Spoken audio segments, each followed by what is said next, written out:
So I would like to give a cue, yeah, because ladies and gentlemen, we are going to have live streaming, yeah, via Zoom meeting all the way from London. London, is it UK? All right. Hi, doctor. Good morning, good afternoon to each and every one of you. Good morning. Very early here, but I'm delighted to come your way. You are muted, by the way. On the mic. That's it. I am so proud of you. It has been an incredible journey from since I think May 2021 up until now, and just watching the transformation that you have gone through, just watching your enthusiasm and joy and delight in mobilizing the women in Malaysia. I am so proud of you. You can do me just thank you incredible leader, and I am so proud of you. How long do I have, please? How many minutes do I have?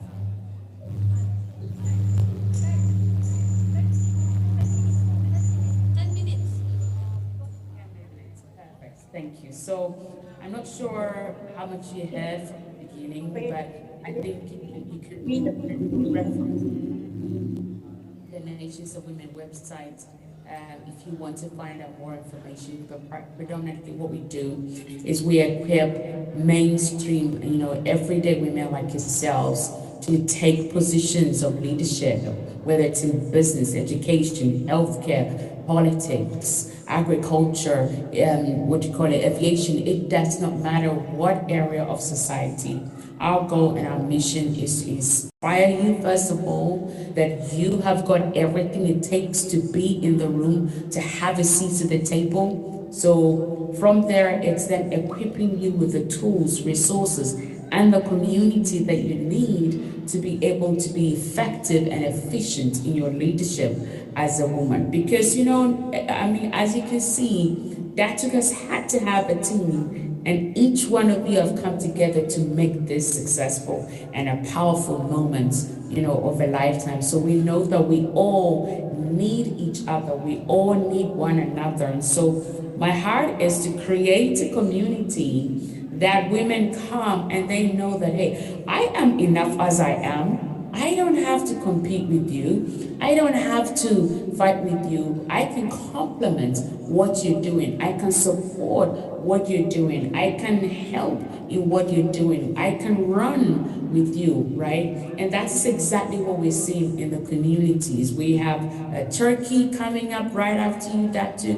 Now today we have Malaysia, we have Greece, we have United States, we have London coming, we have Zambia, and then next week I'm going to be in South Africa. So we're kind of like mobilizing, the women who understand the importance of coming together as one to build, to create long-lasting impact. So my time with you this morning, I just want to share with you just a few pieces, because the theme for the launch today in Malaysia is really empowering women through leadership.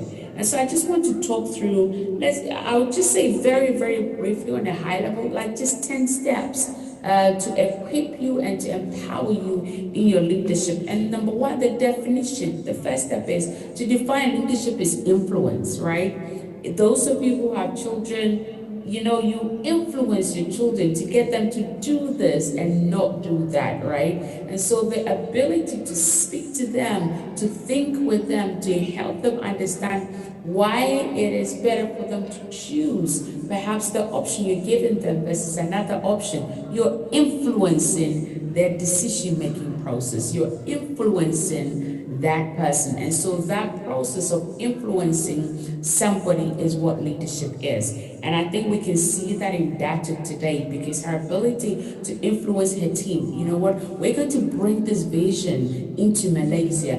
Each one of you heard about it and you're here, right? And so that is the picture, if you will, of leadership, is that to has been able to influence you that this is a safe community, this is a global community that has the potential to increase your capacity, has the potential to increase your access to global opportunities, and based on the relationship and the trust you have for that, you said yes, and you have come. So thank you again for that. The second step is that the number one key to you being successful as a leader is priorities. How you prioritize yourself, how you prioritize your time, how you prioritize the people around you that are building with you, right? And I think we all know that, you know, if you're working with somebody or working with somebody or doing something and they don't prioritize you, or, you know, it's like they don't have time for you, right? Often you feel like,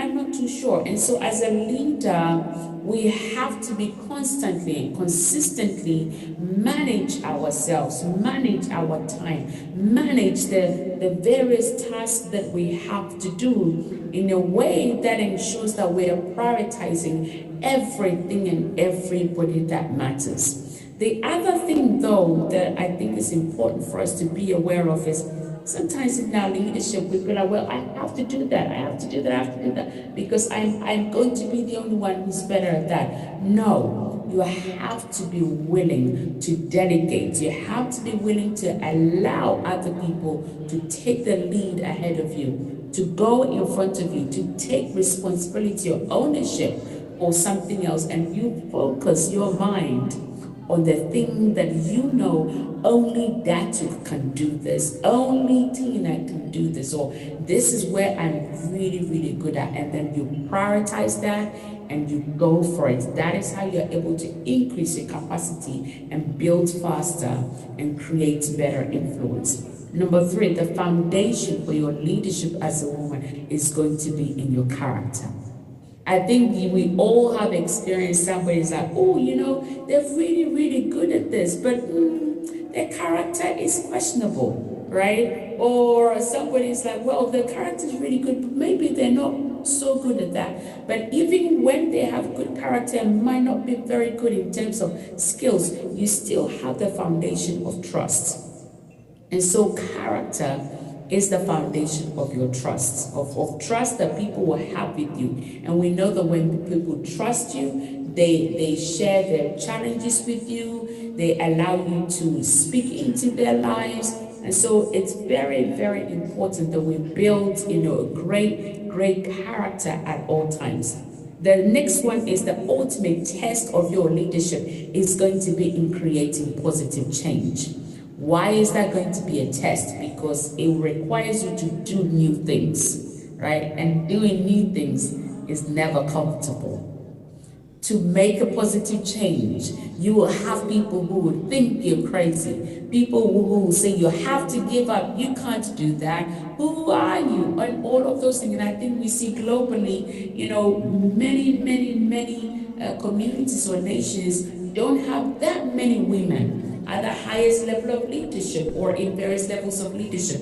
And so for us to create a positive, lasting change requires us to be able to pass those tests. So when you get to a time where maybe somebody's like, oh, you have to give up, don't listen. Don't allow anybody to ever tell you to give up. Don't allow anybody to ever tell you that your dream is small or your dream is too big, right? You have to have the right people around you who will believe in your dream, believe in who you are, believe in your vision. And those are the handful of people you need in your life and to surround yourself with. The quickest way, the next step, the quickest way to gain leadership is problem solving. Okay, so for each of you, be a woman that helps another woman to solve their problems. Don't add to their problems, because I think we already have enough, you know, problems in the world. So you want to be a leader, a woman that helps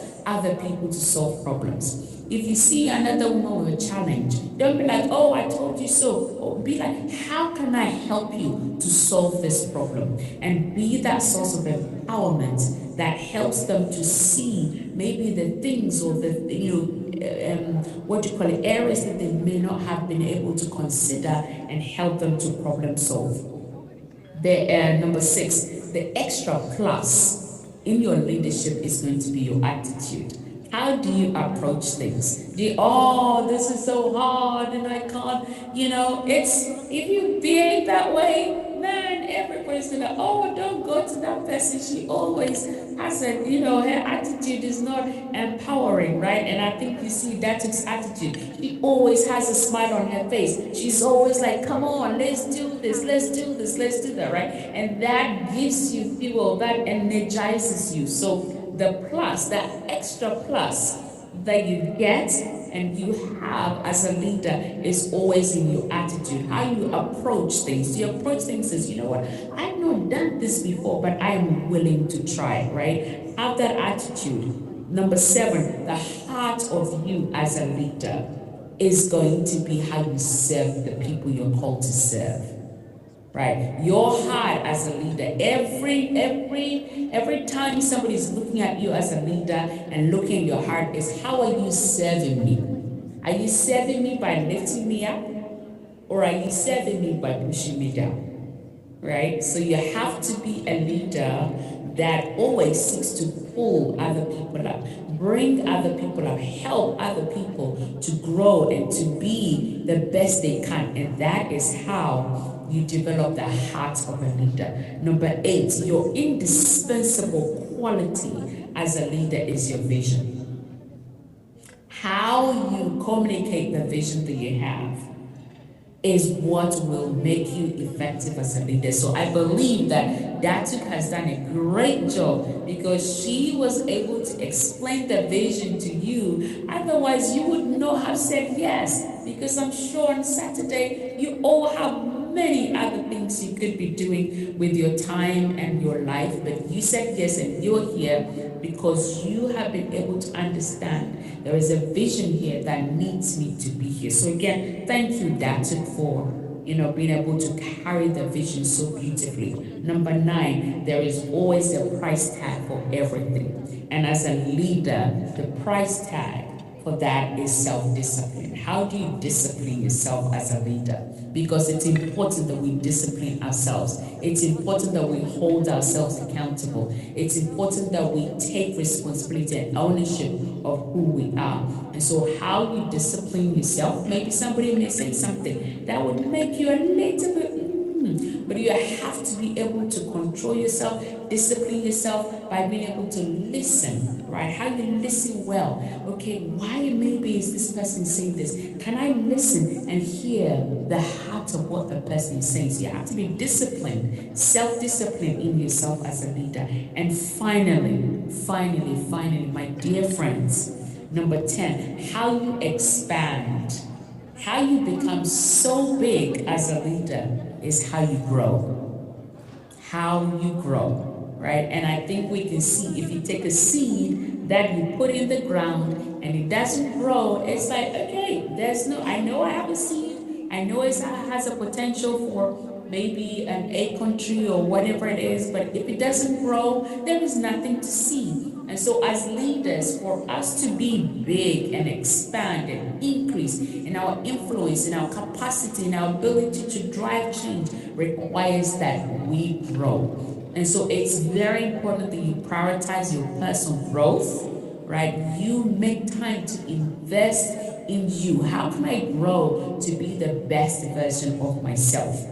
Because if you don't grow, or if you're not growing, guess what? You're going to stay the same. So it's very, very important that in your leadership, in you becoming a wonderful leader that is going to drive change in your nation, Malaysia, and drive change even into many other parts of the world, requires that you grow. That is your expansion as a leader. And with that, I want to thank you for the time and the opportunity to speak to you. I do hope that in 2023 I will come and meet you in person and be able to experience how you are all influencing, prioritizing, building character, creating positive change, right? Problem solving, having a wonderful attitude, serving people, carrying a vision, being self-disciplined, and growing as a leader. leaders. Thank you again, Datuk. I am so indebted to you. Thank you I very love much, you, my our friend, and I Dr. will see Sina you all soon. Alton. Thank Come on, you. a big God bless round you. of applause to our Honorable Dr. Tina. Thank you. 10 main points. You are muted, by the way. 10 main points. Is it okay? So what we have from her speech, 10 main points to become a leader. You're muted, so I can't hear you, but I'm sure you are all excited, so all the very best. Oh, she can't hear us. It's okay, but whatever it is, okay, we say farewell, goodbye to our Dr. Tina Alton. Come on, ladies. You can point to our audience to say goodbye. Okay, come on. Lampayan kasih. Come on, ladies. Yeah.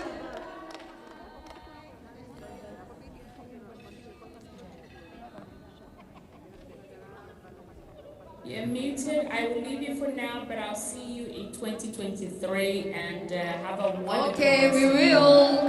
2023. Bye-bye. Somewhere in March. But whatever it is, the 10 inclusiveness of being a leader. So we have influence, priority, character, positive change, problem solving, extra plus. I love this one. And then your heart as a leader. Communications, of course. Listening, the most important part. Number 9, discipline yourself. The babau also under this discipline. Mandik kamu.